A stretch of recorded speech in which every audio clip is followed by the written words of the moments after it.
So greetings everyone, we are the group 5, so we are assigned to do the optimization using calculus. So we have 5 questions here that we need to answer.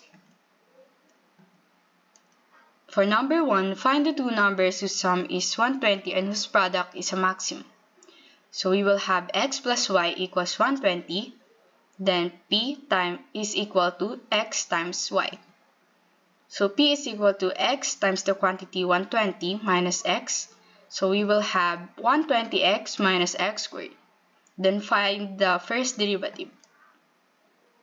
So the derivative of 120x minus x squared is p prime equals 120 minus 2x. Then set the first derivative to 0. So we will have 120 minus 2x equals to 0.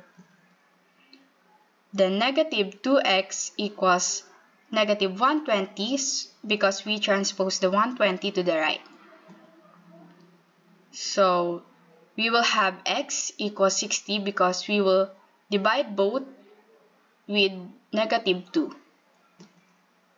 So we will test it. P prime equals 120 minus 2x. Then we will have the second derivative is equal to negative 2. So the second derivative of p is less than 0. So the maximum value occurs when x equals to 60. So we will find the y. So y equals 120 minus x.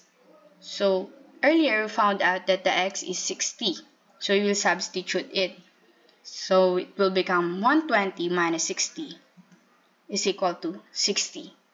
Hence, the numbers are 60 and 60. Two positive numbers whose product is 36 and whose sum is a minimum, we can use the concept of the arithmetic mean and geometric mean inequality. Let the two numbers be x and y. Since the product of the numbers is 36, we have xy equals 36. Using the arithmetic mean and geometric mean inequality, we know that the minimum value of the sum of the two positive numbers is attained when the two numbers are equal. Therefore, x equals y. Substituting this into the equation xy equals 36, we have x squared equals 36. Taking the square root of both sides, we get x equals square root of 36 equals 6. So the two positive numbers are x equals 6 and y equals 6. So 6 plus 6 is equal to 12. A wire of length 300 centimeters is to be bent to form the largest rectangle. What is the area of the rectangle?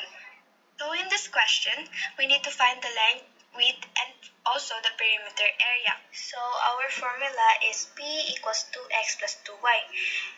Then our P, which is the perimeter is 300 centimeters, equals 2x plus 2y. Next, we are going to divide 300 by both sides by 2, which is the answer is going to be 150 equals x plus y. Next, we are going to get the y, which is 150 minus x.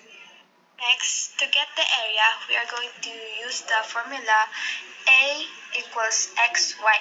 So, to get the area, we are going to substitute our y with 150 minus x. So, A equals x, close and open parenthesis, 150 minus x, which is going to be 150x minus x squared.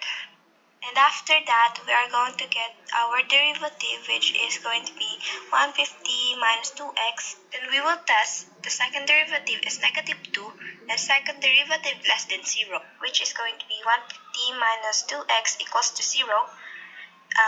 We are going to transpose 150 to the other side, so it's going to be negative 2x equals negative 150, which is x equals to 75. After getting our x, which is 75, we are going to get the value of y, which is 150 minus x. Then, we are going to substitute our x with 75, so the answer is going to be 150 minus 75 equals 75. Both length and width is equals to 75, which we're going to multiply with each other to get 5,625 square centimeter. Now let's proceed to number 4. Ang problem dito is a rectangular vacant lot is to be enclosed by fence. It is to be divided into 5 smaller lots that by fence that are parallel to one of the sides. If there are 1,200 meters of fencing materials, what is the area of the largest lot that could be fenced? Now, ang una natin gagawin ay mag-drawing na rectangle. At hatiin natin ito accordingly sa sinabi din sa problem. At ang sinabi nga dun is 5 lots, 5 smaller lots or 5 cuts. At makikita natin na 6 cut ang nasa rectangle. Ito ay dahil sinabi sa problem na that are parallel to one of the sides. So basically, yung 5 cuts na yun mag-act as one body. And since parallel nga ito, mag-add tayo ng isa pang cuts. So in total, magiging 6 cuts to. Now let's find the x. At ang formula dun is perimeter equals 2x plus 6y. At makikita natin na 6y to is dahil kung makikita natin 6 cuts nga sa rectangle. Now let's substitute. Makikita natin na ang perimeter is 1,200. So ito ay magiging 1,200 equals 2x plus 6y. So we need to cancel the 2 kasi nga x nga ang hinahanap. So basically, dinivide lang natin yung buong equation sa 2. Kaya ito ay magiging 600 equals x plus 3y. Now, ilipat natin yung 600 at saka x. Ipagpalit pala natin ang posisyon yung 600 at saka x. So ito ay magiging x equals 600 minus 3 times 100. Mamaya malalaman natin kung bakit o kung saan nakakita o nahanap ang 100. So, let's solve it at makikita natin na ang value ng x is 300. Now, let's solve for the area. At ang formula dito is a equals x times y. Now, let's substitute. Ito ay magiging a equals 600 minus 3y times y. At kailangan natin mahanap yung derivative nito. So, kaya ang kalalabasan nito pag ginanap ang derivative is a equals 600 minus 6y.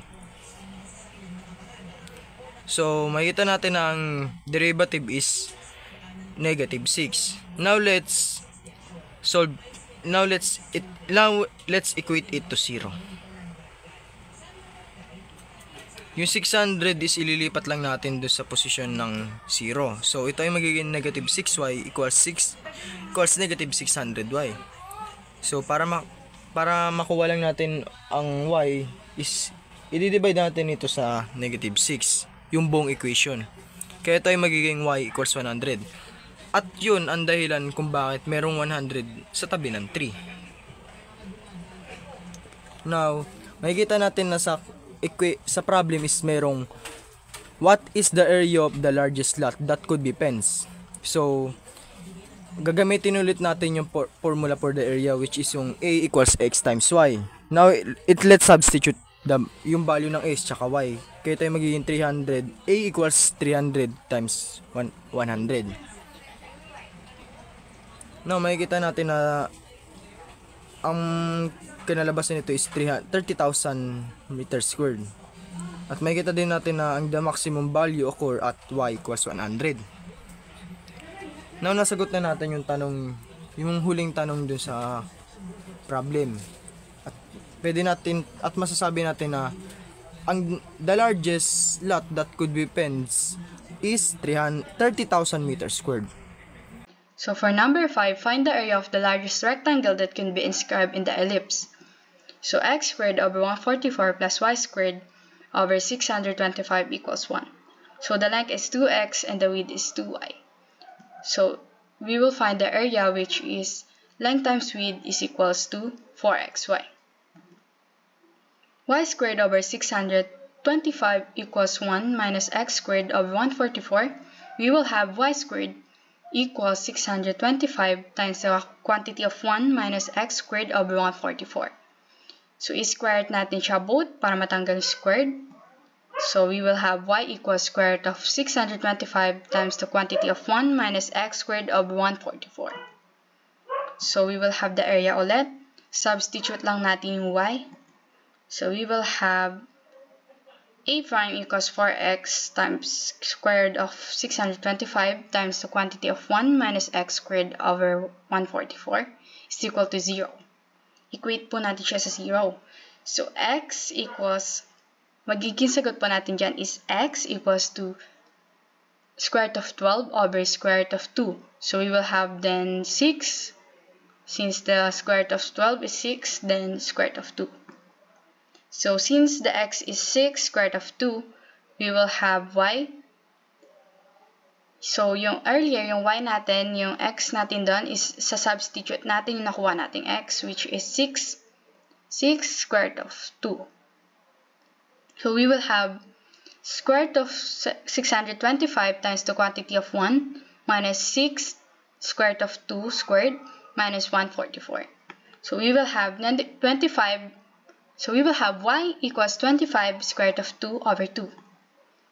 So, kanina ulit, since nakuha na natin yung y and x, substitute na natin siya sa area para mahanap natin. So, a equals to 4xy.